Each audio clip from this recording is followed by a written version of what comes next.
निवडणुका या civic issues वरतीच झाल्या पाहिजे.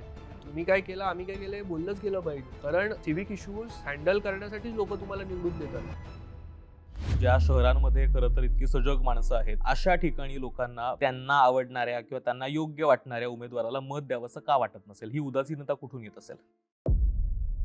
दरवर्षी काहीतरी महानगरपालिकेच्या टेंडर्स निघतात, इतके कोटी रुपये खर्च होणार, मग त्यासाठी एसटीपीची सोय, व पंपिंग स्टेशन्स लावा, पण तरी पण एक मोठा पाऊस आला तर परत पाणी जमा होतं. तुम्ही 10 वर्षापूर्वी जर 60 MLD पाणी देत असाल आणि 10 वर्षानंतर जी काही लोकवस्ती इकडे वाढली आहे त्यांना देखील 60 MLD पाणी दिलं, तर पाणी तुम्ही नियोजन कशा पद्धतीनं करणार आहात? 10 MLD पाणी जर आपण या विभागासाठी वाढवलं तर मला असं वाटतं की प्रत्येकाला जे हक्काचं पाणी आहे ते व्यवस्थितरित्या मिळेल. पण आपण ज्यावेळेस पाणी वाढवू म्हणतो त्यावेळेस मुंबईच्या धरणांमध्ये खरं तर तेवढी क्षमता आहे का?